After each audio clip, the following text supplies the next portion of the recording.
Monsieur le rabbin, bonjour, comment allez-vous? Bonjour Wilfried, bonjour Lausanne, je vais très bien et surtout le sujet est très beau. Alors oui, le sujet est très beau, il est passionnant, justement. Nous allons donc entendre votre propos sur Pourim, la reine Esther, la Megillah, et donc beaucoup d'informations en perspective. Moi, je voulais juste faire une petite précision, pour une fois personnelle, en début de vidéo. S'il y a deux fêtes qui m'interpellent et auxquelles je suis très sensible dans le judaïsme, c'est Rosh Hashanah et en particulier Yom Kippour, et la fête de Pourim, pour avoir un petit peu étudié, travaillé ces sujets-là. C'est vraiment les deux fêtes qui me stimulent, qui stimulent beaucoup mon intellect et ma réflexion. D'ailleurs, voilà, si je pouvais faire cette association, on parle de Yom Kippour et de Pourim, on parle de Kippourim aussi. Alors, je ne sais pas, j'attends avec impatience tous vos commentaires sur ce sujet-là. Et si nous pouvions commencer notre intervention, votre intervention, concernant d'abord la fête de Pourim sous son aspect historique. Que célèbre-t-on? Arabe, je vous écoute. Nous vous écoutons. Merci beaucoup Wilfried. Bon, on reviendra sur sans doute une de votre questions, ce sera Pourim, qui Pourim. Donc de faire le lien entre le jour le plus sérieux de l'année, c'est Kippour, et le jour le plus léger de l'année, Pourim. Et on va voir que le plus léger, il est aussi important, si ce n'est pas plus, que Kippour. Mais là, on reviendra tout à l'heure après avoir, bien sûr, raconté en quelques minutes l'histoire de Pourim. Il y a 2500 ans, le peuple juif, après la destruction du premier temple, qui a été donc fait par Salomon, a été construit par Salomon, le premier temple, 500 ans après, Nabucodonosor détruit le temple et envoie les Juifs en exil. Et donc, ils sont en exil, 70 ans d'exil, et l'histoire de Purim se déroule en Perse. La Perse qui, après donc, de beaucoup de périodes de guerre, devient la capitale d'un empire énorme qui a 127 provinces. C'est de l'Inde jusqu'à l'Éthiopie. La Perse, elle dominait la moitié du globe terrestre. L'histoire de Purim se déroule là. Un des rois, sans rentrer dans les détails, qui était ce roi Assuérus, Achashverosh, il va faire un festin de 6 mois. Je souligne 6 mois de festin. Quelque chose d'extraordinaire. Le récit de la Megillah, le rouleau d'Esther raconte que c'était pour fêter son intronisation. Et donc, une fois qu'il s'est débarrassé de tous les opposants, il va fêter. Il va inviter les 127 gouverneurs des 127 pays qui composent l'Empire perse. Et il va faire le festin, quelque chose d'extraordinaire. Chacun donc avait le droit de demander des repas selon sa race, sa religion, la boisson, la même chose. On a obligé personne à faire quoi que ce soit qui ne va pas dans son sens. Chaque régime était accepté. Et donc, les festivités ont duré 6 mois. Et les Juifs, qui étaient donc en exil depuis 70 ans, d'après le texte allégorique, le Midrash, on leur a préparé, on a proposé de boire avec des kélim, des ustensiles qui viennent du temple de Jérusalem détruit. Et quelque chose qu'un juif ne peut pas le faire. Et eux, ils ont en quelque sorte commis une erreur. En croyant que c'est fini, ils ne vont plus revenir en terre promise. Ils ont bu dans ces ustensiles et en quelque sorte, ils sont condamnés à mort. Un juif qui boit dans des ustensiles du temple, il est condamné à mort. Vient une histoire, c'est-à-dire il y a un premier ministre qui s'appelle Aman, qui a été donc désigné par le roi Et Aman a décrété que, soit pour le roi, on se prosterne à son passage, mais lui aussi, il est comme le roi. Et tout le monde doit se prosterner. Tout le monde se prosternait devant son passage, sauf un seul, c'est Mordechai, Mardoché, qui faisait à l'époque partie du Sanhédrin. Et donc, c'était un grand homme. Et il a dit, Mordechai, le juif ne se prosterne que devant Dieu.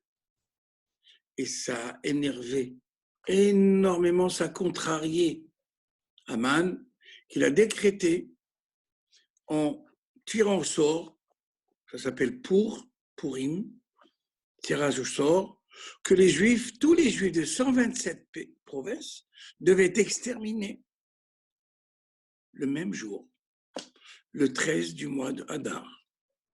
Le mois de Hadar, c'est ce mois que nous avons commencé hier. Donc, le 27 février, on a commencé le mois de Hadar, on est le 2 Hadar, et donc décrété le même jour. Mais auparavant, la femme, la reine, qui était ma femme d'Assuérus, elle avait été convoquée pendant le festin, sans doute, à mon avis, le roi Assuérus buvait beaucoup et il était saoul. Il a invité sa femme à venir dans toute sa splendeur, Vashti. Elle a refusé et donc ils l'ont mis à mort parce qu'elle a refusé de venir. Et le texte dit que le même Aman, il a proposé au roi de tuer sa femme parce qu'il a dit à partir d'aujourd'hui, les hommes n'ont plus le mot à la maison. Si Vashti a refusé de venir selon l'ordre du roi, de se présenter devant les 127 gouverneurs, ont tenu les jours, sont tenus du tout, si elle refuse, donc toutes les femmes vont prendre leur liberté. Et pour punir les femmes, ils ont tué la reine. Après ça, il y a eu un casting pour choisir la reine qui a succédé à Vashti, et c'est Esther. Mais Mordechai dit à Esther, ne dévoile pas l'origine donc de ta religion, ni quoi que ce soit, laisse quand je te dirai. Et Mordechai, c'était l'oncle d'Esther, et donc il s'appelait aussi Adassa. Et voilà que Esther n'a jamais voulu dévoiler jusqu'au jour où Mordechai lui dit, Mardoché lui dit, c'est le moment à jamais d'aller voir le roi et d'enlever, d'annuler les décrets d'Aman de tuer tous les Juifs. Et à ce moment-là, Esther, elle avait jeûné 3 jours, et tous les Juifs aussi avaient jeûné 3 jours pour pleurer leur misère, parce qu'ils devaient être tous mis à mort selon un décret royal, parce que le roi il a donné le pouvoir à Aman de disposer des Juifs. Et voilà, donc Esther, elle va voir le roi. Elle va le supplier pour retirer ce décret, et le roi lui dit qu'il ne peut pas. Donc elle va se dévoiler, elle va lui dire qu'elle appartient aux Juifs. Il a dit qui a voulu tuer la reine Esther. Il lui dit c'est Aman lors d'un festin. Et Assuérus tua le jour où on devait tuer les Juifs. Il a tué Aman, il l'a pendu. Et les Juifs, le jour du 13 Hadar, à Suse, qui était la capitale de l'Empire perse, Shushan, ainsi que dans les 127 provinces, les Juifs se sont défendus et ils ont tué à peu près 75 500 personnes. Et c'est pour ça que Purim, qui devait être un jour de deuil, s'est transformé en jour de joie et d'allégresse. C'est pour ça donc le mois de Hadar, c'est le mois le plus joyeux de l'année juive. Merci pour cette belle narration sur cette histoire donc historique. On a vu, j'avais une question qui concernait l'appellation elle-même Purim, mais vous l'avez abordée dans votre explication, donc pour étant un sort et vous avez expliqué. Très bien, je passerai à la question suivante. J'avais noté, alors nous avions évoqué la dernière fois le Seder, toute la tradition liée à Toubou Shvat. Quelles sont les pratiques d'usage concernant Pourim? On sait que donc maintenant que c'est un événement festif, qu'est-ce qui se passe pendant cet événement festif? Avant d'aborder le sérieux de Purim, le jour où on fait dire qu'on se déguise, donc je vais expliquer les mitzvot, les commandements de Purim. Tout d'abord, depuis le début du mois d'Adar, depuis avant-hier, le juif doit verser un demi-cycle qui est cité dans l'Exode. Dieu dit à Moïse de donner que chacun, pour le recensement, doit verser, il doit mettre dans une boîte comme tzedaka, comme qu'on met tous les jours, un tronc, un demi-cycle. Et c'est ainsi que tous les ans faisaient le recensement, puisque le juif ne compte pas les autres, 1, 2, 3, 4, mais il prend un thème, il dit pas 1, pas 2, pas 3, pour ne pas apporter le mauvais œil. Et donc, le demi-cycle servait d'acheter les sacrifices publics au temps du temple. Et aujourd'hui, donc, on le verse. C'est comme une assurance vie supplémentaire. C'est à peu près 5 € par personne, par tête. Et on verse le demi-cycle. Ça s'appelle shekel, shkalim. C'est pour ça que la monnaie israélienne s'appelle shekel. Sa première mitzvah. On donne depuis le début d'Adar jusqu'au le jeûne de Purim qui va tomber donc dans 15 jours. Deuxième mitzvah, c'est d'écouter la Megillah le jour de Purim, la veille, donc ça va être un lundi, veille de Purim, à l'issue du jeûne, donc on lit tout ce que je vous ai dit, le récit qui est écrit dans un rouleau, un parchemin, on lit toute l'histoire, et nous avons donc des crécelles à la main. Et chaque fois qu'on entend Aman, on tape sur sa tête pour dire Maudit Aman. Quand on entend Mordechai, on dit Béni Mordechai Mardoché. On lit la Megillah le soir de Purim et le lendemain. Troisième mitzvah, c'est des dons pauvres, que chacun doit donner une certaine somme pour les pauvres, pour qu'ils puissent eux-mêmes faire le festin de Purim. On échange des cadeaux alimentaires avec 2 personnes. On échange, on donne. On n'est pas obligé de recevoir. Donc chacun il donne à qui il veut. Minimum 2 cadeaux alimentaires. Et si on peut faire 10, 12, 15, 20, à qui on veut. Et puis, le mishté, le festin de Purim, le jour de Purim, à l'après-midi, tout le monde doit festoyer pour se rappeler que les Juifs avaient participé au festin d'Assuérus et qu'ils avaient fauté. Et nous, on fait le même festin, mais dans la cache-route la plus totale. Voilà, en quelque sorte, les mitzvot, les commandements de Purim. Merci. Question suivante, qui a trait cette fois un petit peu plus à l'aspect géographique de cette fête. Alors des tensions croissantes que nous connaissons au Moyen-Orient, aussi étrange que cela puisse l'être, Pourim concerne aussi les Iraniens. Alors, quel est votre éclairage sur cette affirmation, puisque il semblerait que Esther soit toujours considérée comme une des reines de Perse? Qu'en est-il? Donc, l'Iran, c'est la Perse. Et les Mordechai, Mardoché et Esther sont enterrés en Perse, en Iran. Jusqu'à aujourd'hui, les Juifs vont en pèlerinage. Quand il y avait le Shah d'Iran, c'était facile. C'est plus difficile aujourd'hui d'aller. Et donc, il est question, les Iraniens, quand les Israéliens bougent trop, et si ça continue comme ça, on va fermer le tombeau d'Esther et de Mordechai. Ils sont enterrés dans le même caveau. Et donc, jusqu'à aujourd'hui, donc, il y a une trace de passage de la reine Esther et surtout de Mordechai. C'est bizarre, donc Assuérus n'est pas enterré avec Esther.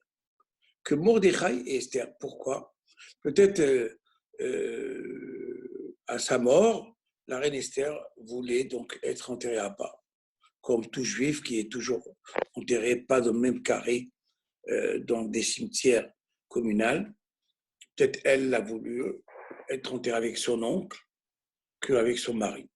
Je ne sais pas. Mais ceci étant, donc elle est enterrée en Perse, en Iran. Alors, pour rebondir sur l'actualité, les Iraniens ont même menacé de raser le tombeau pour Oui, construire l'ambassade palestinienne en Iran. Ah bon, c'est- je pense que c'est une boutade de la part des Iraniens, parce que mettre l'ambassade de la Palestine à la place d'un caveau, c'est vraiment, on peut dire, c'est la considération, à mon avis, qu'ils donnent aux Palestiniens. Au lieu de leur donner un château, ils vont leur donner un mausolée. Franchement, ce n'est pas de la considération. Bon, Oh, c'est une boutade horrible. sorti de cet aspect de l'actualité, revenons à notre sujet. Je voulais juste repréciser avant ma question que quand nous avions décidé, à votre demande, de faire ces émissions, je dirais, de vulgarisation, bien que le terme ne soit pas le mieux choisi, du judaïsme, on va en tout cas en parler librement et ouvertement, on avait décidé de ne pas aborder certains aspects de la tradition, tout ce qui est lié notamment au drash et au sod, donc c'est des niveaux de lecture et de compréhension du judaïsme qui sortent de l'aspect littéral que l'on débat à chacune de vos interventions. Mais pour la fête de Purim, je suis obligé de faire un petit aparté. Ce qui me motive à faire cet aparté, c'est un livre que j'ai dévoré il y a quelques années de ça déjà, qui avait été écrit par un journaliste d'investigation très connu en France, Bernard Benjamin, puisqu'il avait animé l'émission Envoyé spécial. Voilà, c'était une émission phare de l'époque. Et quand j'avais découvert ce livre, je m'étais déjà aperçu d'une chose, c'est que pour un journaliste d'origine juive, il n'était pas très pratiquant et pas très proche de la religion, et qu'il a traité dans un mode de l'investigation un sujet pas banal, qui est donc cette Megillah d'Esther. Et sans trop entrer dans les détails, il y a un sens, a priori, quand même caché, très profond, très puissant dans cette fête de Purim, puisqu'il a mis en évidence, toujours pareil avec le principe de l'investigation, qu'un écrit de 2500 ans faisait déjà référence d'une certaine manière à la Shoah. Arav, quels pourraient être vos commentaires sur là? Alors, il est vrai que toute l'histoire de Purim, elle est en quelque sorte, pourquoi on se déguise le jour de Purim? Parce que personne ne joue son rôle. Tout est caché. Quelque chose d'extraordinaire, un écrit saint, qui est le livre d'Esther, le nom de Dieu ne figure pas dans tout le livre. Parce que Dieu, lui-même se déguise par Assuérus. Et donc, dans le rouleau d'Esther qui est écrit sur un parchemin, une des règles, c'est d'écrire à chaque début de feuille de ce parchemin, en haut à droite, Hamelech, le roi. Et en quelque sorte, Esther ne joue pas son rôle, Mardochée ne joue pas son rôle, tout le monde ne joue pas son rôle. Il y a aussi, il y a le mot Esther, ça veut dire caché. Donc, tout est caché dans le livre d'Esther et c'est à dévoiler, il faut dévoiler le vrai rôle de chacun de nous. Juste pour dire qu'il y a un rapport avec la Shoah, puisque aussi dans la Shoah, puisque Dieu a caché sa face, c'est écrit dans le Deutéronome, et à ce moment-là, ce jour-là, je cacherai ma face. Donc, si on avait le temps, on aurait pu s'étendre un peu plus et de voir qu'est-ce que c'est la face que Dieu se cache. Il se cache sa face pour dire que pendant la Shoah, la même chose. Alors, malheureusement pour la Shoah, on n'a pas encore cette issue qui est positive, on peut dire heureuse, Mais pour Esther, pour l'histoire d'Esther, c'est qu'on est passé juste à côté de la catastrophe, puisque si Haman avait réussi son complot, aujourd'hui, vous, Wilfried et moi-même, on n'aurait pas pu discuter parce qu'on aurait été interrompu. Voilà pourquoi donc le lien entre les deux est de voilà donc d'une catastrophe qui était préparée avec tout le monde, tout le monde se préparait pour anéantir le peuple juif de la moitié du globe, dont Dieu a renversé les rôles par la Teshuvah, parce que les Juifs, quand ils ont appris le décret d'extermination de la part d'Aman, ils ont jeûné, ils ont pleuré, ils ont fermé boutique, ils sont partis dans les synagogues pour demander, plaider donc la clémence et surtout le pardon d'Hachem pour l'avoir donc offensé, d'avoir participé à ce festin qui était donc dans les conditions interdites. Alors, il y a quand même un parallèle, je dirais, positif on peut continuer avec ce qui s'est passé à cette époque, puisque après la Shoah, on a quand même eu la naissance de l'État d'Israël. Donc, c'est quand même une reconnaissance après une destruction, c'est une affirmation de l'omni, enfin, pas de l'omniprésence, mais de la continuité d'Israël sur la planète. Personne n'a réussi comme au moment d'Esther, à détruire complètement ce peuple, et la preuve en est, même un pays est né après ça. Alors, oui et non. Je pense que plusieurs philosophes, plusieurs penseurs sont tentés à mettre en exergue, en parallèle, la création de l'État d'Israël et la Shoah, juste pour trouver une issue heureuse, entre guillemets, à la catastrophe de la Shoah. Il faut être très, très vigilant là-dessus. Faut-il payer 6 millions de personnes et faut-il que 6 millions de personnes payent de leur personne, et surtout dans les conditions où ils ont été anéantis? Tout ce sacrifice-là, est-ce que pour la création de l'État d'Israël, bien sûr, nous, on est venu après, ma génération est venue après, et elle a profité de la création de l'État d'Israël, puisque je vis là-bas et ici, à Paris.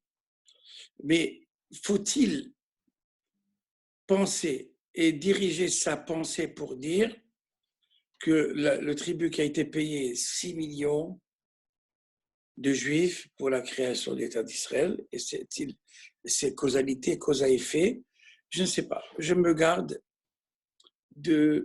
d'analyser. C'est une facilité, je le dis tout à l'heure, de dire, oui, voilà, comme au temps d'Assuérus et d'Esther, voilà aussi aujourd'hui, donc il y a 75 ans, que l'État d'Israël a été créé, en quelque sorte, sur les cendres de la Shoah ou autre. Je ne sais pas, ça fait mal, même de penser et de parler.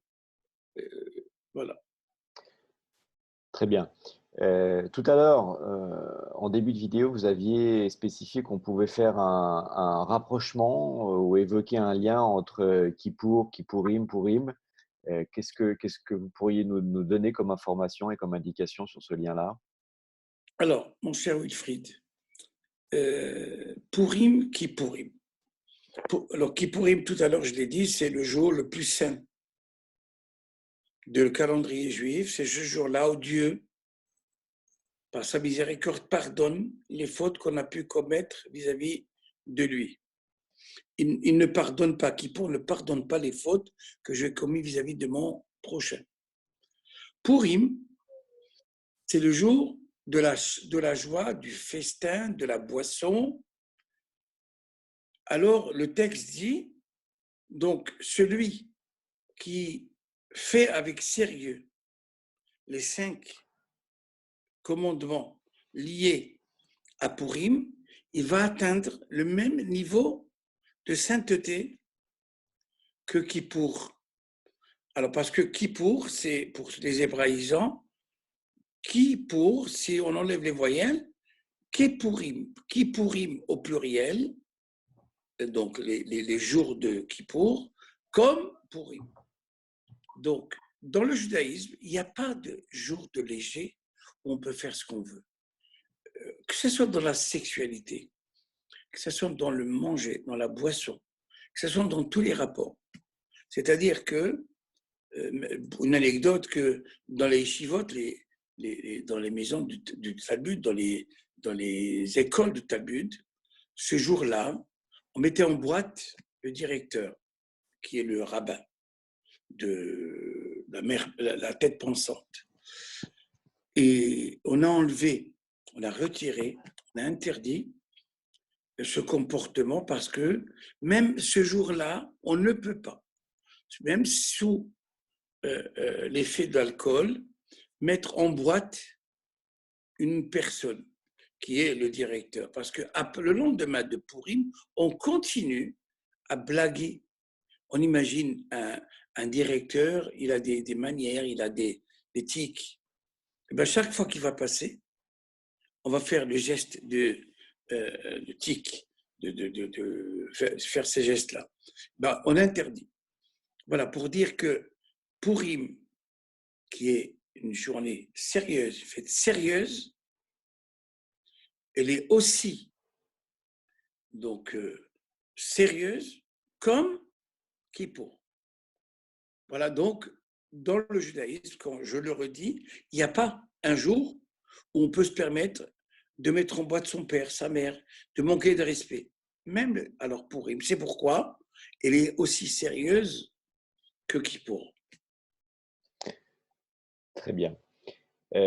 Maintenant, ma dernière question, doit devenir et qui est habituelle maintenant chez nous, quel est votre conseil, quel est votre enseignement pour les nations par rapport à Pourim? Qu'est-ce que nous pourrions-nous en retirer? Quelles réflexions pourrions-nous entamer à partir de ces événements-là?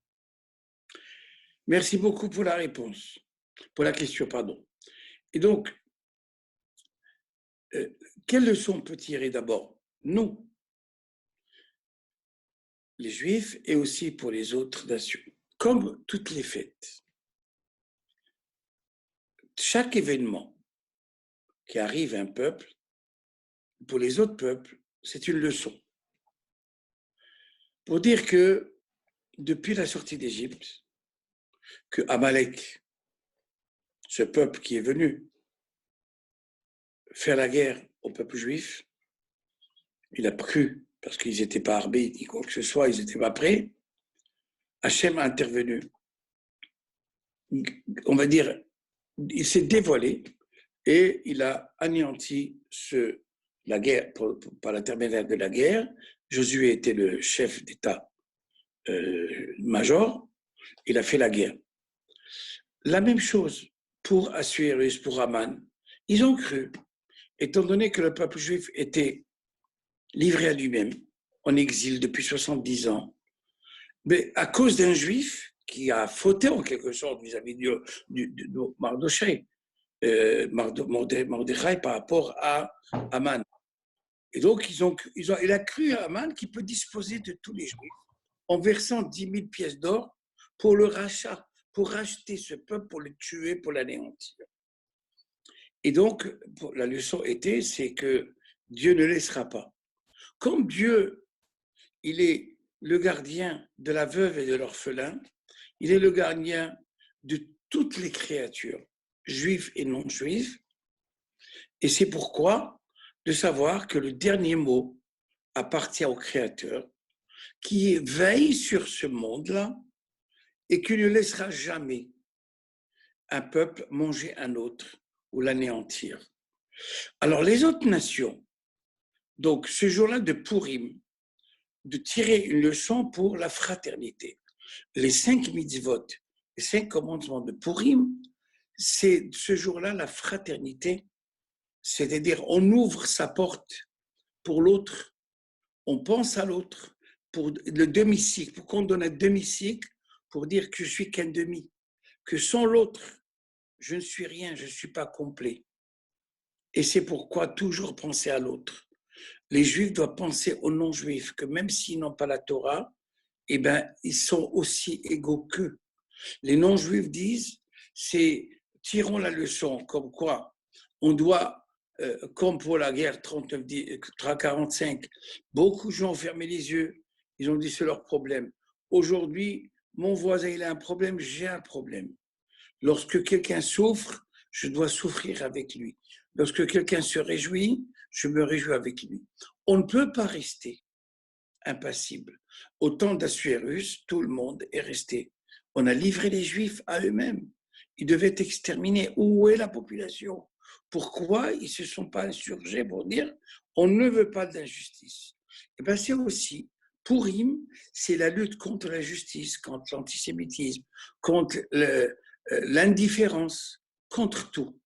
Et surtout, ce moment, on est en fin d'hiver, de penser aux gens qui dorment dans la rue, d'aller leur donner un bol de soupe haute parce que c'est notre frère, c'est notre sœur, c'est nous-mêmes.